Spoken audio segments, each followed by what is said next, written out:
નમસ્કાર મિત્રો અત્યારના સૌથી મોટા અને અગત્યના સમાચાર સામે આવી રહ્યા છે રાજકોટથી. રાજકોટમાં આપની વિજય સંદેશ યાત્રા. આમ આદમી પાર્ટીની વિજય સંદેશ યાત્રા હેઠળ રાજકોટ ખાતે એક સભાનું આયોજન કરવામાં આવ્યું. આ સભામાં પ્રદેશ પ્રમુખ ઈસુદાન ગઢવી, ધારાસભ્ય ગોપાલભાઈ ઇટાલિયાની વિશેષ ઉપસ્થિતિમાં સભા યોજાઈ હતી. આમ આદમી પાર્ટીની કામની રાજનીતિની પ્રેરાઈને ભાજપ અને કોંગ્રેસના કાર્યકર્તાઓ મોટી સંખ્યામાં પાર્ટીમાં જોડાયા હતા. મિત્રો, અન્ય મહત્વના સમાચારની વાત કરીએ તો રિક્ષા અને ટેમ્પો વચ્ચે અકસ્માત, 3 લોકોના થયા છે મોત. રાધનપુરા મહેસાણા હાઈવે ઉપર ગમખ્વાર અકસ્માત સર્જાતા 3 લોકોના ઘટના સ્થળે મોત થયા છે. રાધનપુર સેવા સદન પાસે રિક્ષા અને ટેમ્પો વચ્ચે અકસ્માત સર્જાયો હતો. આ અકસ્માતમાં રિક્ષાનો કચ્છરઘાણ નીકળી ગયો છે. મૃતદેહોને રાધનપુર રેફરલ હોસ્પિટલ ખાતે પીએમ અર્થે મોકલી દેવાયા છે. મિત્રો, અન્ય મહત્વના સમાચારની વાત કરીએ તો મહીસાગર જિલ્લામાં સાર્વત્રિક હળવો વરસાદ નોંધાયો છે. મહીસાગર પંથકમાં સાર્વત્રિક હળવો વરસાદ વરસી ગયો. આ દરમિયાન કડાણા તાલુકામાં સૌથી વધુ 38 મિલીમીટર વરસાદ થયો. વીરપુર વિસ્તારમાં 28 મિલીમીટર વરસાદ થયો. બાલાસિનોર અને સંતરામપુર વિસ્તારમાં 17 મિલીમીટર વરસાદ થયો. ખાનપુરમાં 10 મિલીમીટર અને લુણાવાડામાં 9 મિલીમીટર વરસાદ નોંધાઈ ગયો છે. વરસાદને કારણે વાતાવરણમાં ઠંડક પ્રસરી ગઈ છે. મિત્રો, અન્ય મહત્વના સમાચારની વાત કરીએ તો મોડાસાના માઝૂમ ડેમમાં પાણીની આવક થઈ છે. અરવલ્લી પંથક અને ઉપરવાસમાં થયેલા વરસાદને કારણે મોડાસાના માઝૂમ ડેમમાં પાણીની આવક થઈ છે. ડેમનું રૂલ લેવલ 155.06 મીટર જાળવી રાખવા માટે સિંચાઈ વિભાગે નદીમાં પાણી છોડવાનો નિર્ણય લીધો છે. સિંચાઈ વિભાગે ડેમમાંથી 3000 ક્યુસેક પાણી માઝૂમ નદીમાં છોડ્યું છે. છેલ્લા 24 કલાકમાં જિલ્લાના અનેક વિસ્તારોમાં ધોધમાર વરસાદ થયો છે. પાણી છોડાતા 40 ગામોને એલર્ટ પણ કરી દેવામાં આવ્યા છે. મિત્રો, અન્ય મહત્વના સમાચારની વાત કરીએ તો સુરતના ઉધના નવસારી રોડ પર વરસાદી પાણી ભરાઈ ગયા. ભારે વરસાદને કારણે સુરત શહેરના ઉધના નવસારી રોડ ઉપર વરસાદી પાણી ભરાઈ ગયા છે. ઉધના બસ ડેપોથી લઈને સ્વામિનારાયણ મંદિર સુધી પાણી ભરાઈ ગયા હતા. ડ્રેનેજ લાઇનમાં કેમિકલ યુક્ત પાણી ઉભરાતા આખા રોડ ઉપર લાલ રંગનું પાણી જોવા મળ્યું. વરસાદના લીધે ડ્રેનેજ લાઇનમાં પાણી નહીં ઉતરતા આખા રોડ પર કેમિકલ વાળું પાણી પણ જોવા મળ્યું હતું. મિત્રો, અન્ય મહત્વના સમાચારની વાત કરીએ તો બેટમાં ફેરવાયું સુરેન્દ્રનગર. સુરેન્દ્રનગર જિલ્લામાં ભારે વરસાદ પડવાને કારણે શહેરના વિવિધ વિસ્તારોમાં પાણી ભરાઈ ગયા, જે કારણે બેટ જેવી પરિસ્થિતિનું નિર્માણ થયું. વરસાદી પાણીના નિકાલની કોઈ વ્યવસ્થા ન હોવાને કારણે સ્થાનિકોએ ભારે હાલાકીનો સામનો કરવો પડ્યો. મહાનગરપાલિકા કચેરીએ પાણી નિકાલની માંગ સાથે હલ્લાબોલ કરવા છતાં પરિસ્થિતિ જેસે તે રહી હતી. મિત્રો, અન્ય મહત્વના સમાચારની વાત કરીએ તો મધુબન ડેમના 10 દરવાજા ખોલવામાં આવ્યા છે. ગઈકાલે સવારથી દક્ષિણ ગુજરાતમાં મેઘરાજા મહેરબાન થયા.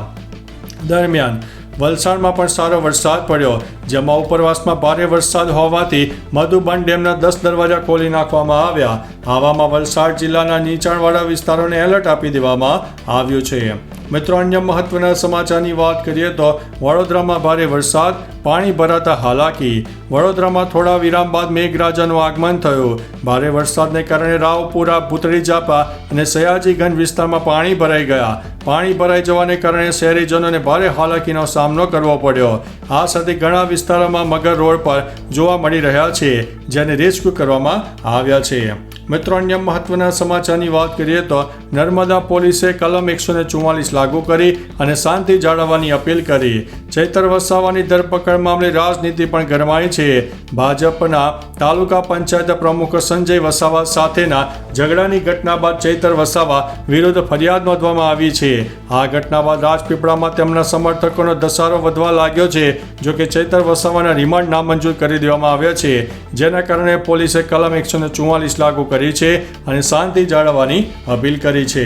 મિત્રો, અન્ય મહત્વના સમાચારની વાત કરીએ તો ઋષિકેશ અને યમુનોત્રી હાઈવે સહિત 67 રસ્તા બંધ. ઋષિકેશ યમુનોત્રી રાષ્ટ્રીય ધોરીમાર્ગ સહિત 67 રસ્તાઓ બંધ છે. રુદ્રપ્રયાગ જિલ્લામાં 4 ગ્રામીણ રસ્તાઓ, ઉત્તરકાશીમાં 1 રાષ્ટ્રીય ધોરીમાર્ગ સહિત 11 ગ્રામીણ રસ્તાઓ, નૈનીતાલમાં 2, ચમોલીમાં 1 અને 21 ગ્રામીણ રસ્તાઓ. ત્યારે પિથોરગઢમાં 6 ગ્રામીણ રસ્તાઓ, બાગેશ્વર જિલ્લામાં 11 ગ્રામીણ રસ્તાઓ, પૌરી ગઢવાલમાં 3 ગ્રામીણ, દેહરાદૂનમાં 2 ગ્રામીણ અને ટિહરી જિલ્લામાં 3 ગ્રામીણ રસ્તાઓ બંધ છે. મિત્રો, અન્ય મહત્વના સમાચારની વાત કરીએ તો બારડોલી મીંડોળા નદીમાં ગાંડીતુર બની ગઈ છે. હવામાન વિભાગની આગાહી અનુસાર સુરતમાં ભારે વરસાદ પડ્યો. ભારે વરસાદથી મીંડોળા નદી ગાંડીતુર બની ગઈ છે. ઉકાઈ ડેમ બાદ ડોસવાડા ગામમાં ડેમમાં પાણીની આવક થઈ છે. નદીમાં પૂરથી ખાડા વિસ્તારના 150થી વધુ ઘર પાણીમાં ગરકાવ થઈ ગયા છે. પાણી ભરાતા તમામ લોકોને સલામત સ્થળે ખસેડાયા છે. ઉપરવાસમાં ભારે વરસાદથી નદીમાં પાણીની આવક વધી છે. મિત્રો, અન્ય મહત્વના સમાચારની વાત કરીએ તો ડાંગમાં ભારે વરસાદથી 4 માર્ગો બંધ. હવામાન વિભાગની આગાહી અનુસાર ડાંગમાં ભારે વરસાદથી 4 માર્ગો બંધ થઈ ગયા છે. છેલ્લા 10 કલાકમાં સરેરાશ 71.33 મિલીમીટર વરસાદ નોંધાયો છે. મોસમનો કુલ વરસાદ 876.33 મિલીમીટર સુધી પહોંચી ગયો છે. વરસાદને કારણે ખાતર ફાટકથી ધોળી રોડ, ધોળવડ એવી રોડ અને બોરખલ ગાયસવ ચડવેલ રોડ અને કાકડ વિહાર ખેદીદ્રા ચમારપાડા રોડ બંધ કરવામાં આવ્યો છે. મિત્રો, અન્ય મહત્વના સમાચારની વાત કરીએ તો સાબરકાંઠામાં છેલ્લા 24 કલાકમાં સાર્વત્રિક વરસાદનો માહોલ જામી ગયો છે.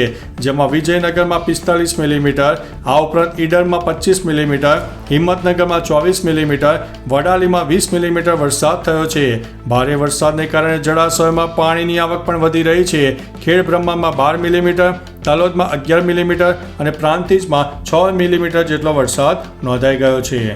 મિત્રો, અન્ય મહત્વના સમાચારની વાત કરીએ તો ભિલોડામાં 6 ઇંચ વરસાદથી નદીઓમાં નવા નીર આવ્યા છે.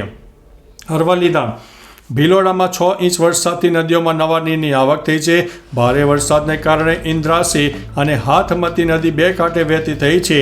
ઉનાળામાં સૂકી ભટ્ટ દેખાતી આ નદીઓમાં હવે પાણીની આવક થઈ છે. આ વરસાદથી આસપાસના ગામડાઓના બોર અને કૂવાના જળસ્તર ઊંચા આવવાની આશા છે. હવે વરસાદની પરિસ્થિતિમાં સુધારો થતાં ખેડૂતોમાં ખુશીનો માહોલ જોવા મળ્યો છે. મિત્રો, અન્ય મહત્વના સમાચારની વાત કરીએ તો સુરતના ગ્રામ્ય વિસ્તારોમાં મેઘરાજાનું આગમન. સુરત શહેરમાં ભારે વરસાદ બાદ હવે ગ્રામ્ય વિસ્તારોમાં પણ ભારે વરસાદ પડી રહ્યો છે. છેલ્લા કેટલાક દિવસોથી સુરતમાં મેઘરાજા મહેરબાન થયા છે.